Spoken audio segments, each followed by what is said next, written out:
On this episode of Unbillable, we talk about the rules associated with our new toy, and we do it with a second camera angle.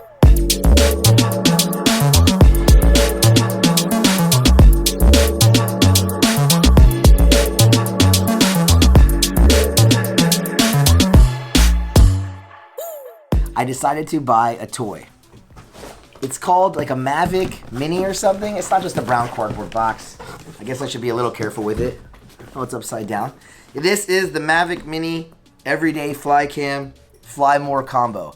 Let's start with the first couple things. I never really anticipated buying a drone. I don't think of myself as a drone flyer, but then again, I have a vlog now. We have a vlog together. All of us here have this vlog, and so we thought we'd get some better drone shots. And then I bought the Fly More combo because I'm a sucker for package deals, I guess. I don't know, extra batteries sounded good, and so I went to get the extra batteries. Now, I will say I have no fingernails, so I gotta use my trusty pen to pierce the outer plastic because I can't do it with my fingers. I hate to say it like that. I mean, I could, but I can't. So the plastic is now off. I guess I'm shaking the table. Sorry about that if that just shook the camera. I'm new to the whole unboxing thing. But I want you to know, I have rules. It's gotta be a law, right? This is Unbillable. We got some rules and laws, the FAA, the Reauthorization Act of 2018. We're gonna talk about why I chose this drone in particular. Check the case. What do you think? That's it? That's it. That's the case. Hold on. I got more stuff. There's this box in here too. I think this is just the protectors for the propellers. I'm gonna like rip this thing apart on this. I'm gonna really show off how much I'm bad at unboxing stuff. This is not, there we go. Yeah, see, these are just the little propeller protectors. Nobody cares. I'm like a poor man's Casey Neistat right now. I don't know what this is. Paper, maybe? There's the plug and the batteries, I think, in here. Yeah, I think this is the battery. Looks pretty heavy. Let me open this thing. Hopefully Luis will edit me out here as I struggle to open certain things. Yeah, here we go, the 3 batteries. There we go. 3 batteries, as promised. I feel like Apple kind of made it cool to make everything like in little boxes that are like very clean and neat, and that's definitely the trend I see that still continues right now. This is probably the plug itself. A very nice box for a plug. You thought I was kidding. Literally a plug. So there's the plug. That goes over there. All right, here's the case. Let's go. Drum roll, please. All right, so, I mean, we should start with the obvious, right? I guess it is very little. I mean, I have small hands, and it's still pretty small. Let's not break it, though. I'll put it right back there.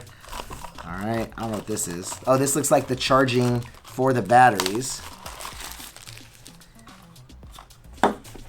And this looks like the controller. All right, so now that we have this thing unboxed, let's talk about a couple of the rules. This is a toy, all right? It weighs under 250 grams, 249 to be exact. I'm pretty sure DJI knows what they're talking about. You see it right there.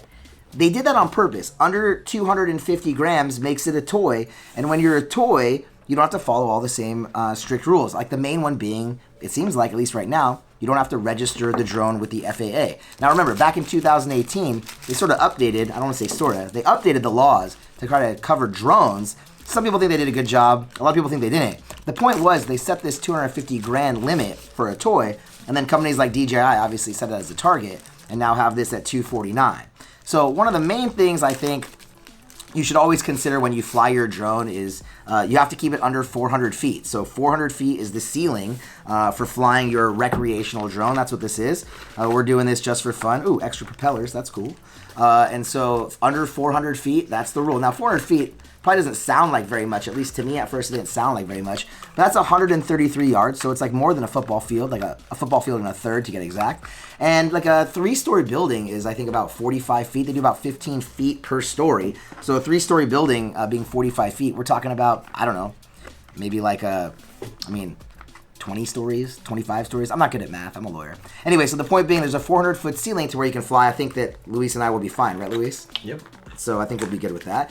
And then not only that, you got a couple other rules. You have to keep it within your line of sight, right? In other words, you can't fly it in a place where you can't see it. You need to be able to see the drone at all times. Point it out like, that's what I'm flying right there. That's it over there, right? Keep it directly in your line of sight. That's an important one. These rules are all really about safety. And so it's just a matter of making sure we're doing things that are safe. I have no idea what this is. That's why I have Luis here. These look like the cords that connect stuff. I don't know. Listen to me. I sound like a complete jackhole right now. The cords that connect stuff. That's my official title for it. But I think that's going to be what connects the drone when you want to like download the footage. I hope that sounds right. God, don't make me look terrible, Luis. Is it recharging it? No, this is for like updates and so you can update the firmware. That's what I was saying. Updates the firmware. So the moral of the story being 400 feet, keep it in your line of sight. Let's get back to the stuff I do know about, which would be like the legal and technical aspects of this. Wait, hold on. The legal aspects of this, I know. The technical aspects we leave up to... I mean, I'm going to fly this bad boy. It's probably going to be, I don't know, somewhat safe. We'll find out. Going back to safety. No flying this over stadiums or sporting events. I mean, it's kind of like common sense if you ask me, right? Again, the idea being we're trying to protect people from these drones falling out of the sky. So no stadiums, no sporting events, no kind of large arenas where you'd see a group of people. The next obvious one kind of to me is emergency services. Don't be flying it where there are police or over fires. I mean, you got to kind of use your common sense. Why would you want to fly your drone in an emergency situation like that? Well, you want to get cool footage. But what kind of damage, what kind of trouble are you causing for like the firefighters or the police on the ground when they have to look up in the sky at like, hey, what is that thing? Or more importantly, if they're dropping water or doing any kind of helicopter surveillance of what's going on, you don't want to get your drone in the middle of it. Again, I kind of think that's common sense. You know, as a lawyer, it's like you see the police kind of go the other way. I mean, right? Just like everybody else out there. Anyways, the last thing I want to talk about as far as rules for the drone, to me, again, another rather obvious one is you got to keep it away from the airport. I mean, you don't want to fly it near airplanes or other flying objects. I think technically you got to stay 5 miles away from an airport. I don't know if that's exactly right. I mean, put in the comments below if you have something to add. I know there are other rules. Again, these are the rules from the FAA Reauthorization Act of 2018. This is like a 460-page document. I did not sit down and read it all. I didn't even read the instruction manual for this thing. The point is just to say there are rules no matter what drone you fly, but most importantly, as of right now, you don't need any kind of special license to fly the drone. Now, the FAA is considering creating like a program by which you become licensed to fly the drone. Right now, what is this, December 2019, there is no such law, but I wouldn't be surprised if before you know it, you're gonna have to get a drone flying license the way you get a driver's license or a hunting license or other licenses for specific events where potentially there's a chance to injure other people. So with that, let's get out and, I don't know, get this thing in the sky, right? Let's do it. All right, here we go. Drop it in like it's hot. All right, I'm gonna put it facing that way. Oh my goodness. Okay. So that's altitude on this side. That's forward and back on that side. All right.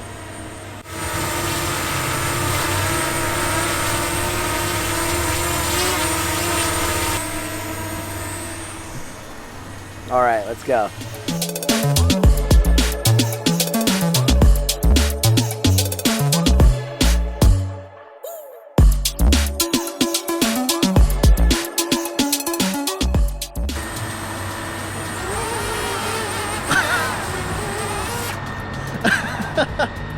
That's how you do it. That's pretty cool, man. Very cool. That was awesome. We hope you enjoyed this episode of Unbillable. We'll have more drone shots on future episodes of Unbillable, so be sure to subscribe. And of course, click right down there to watch another episode of Unbillable.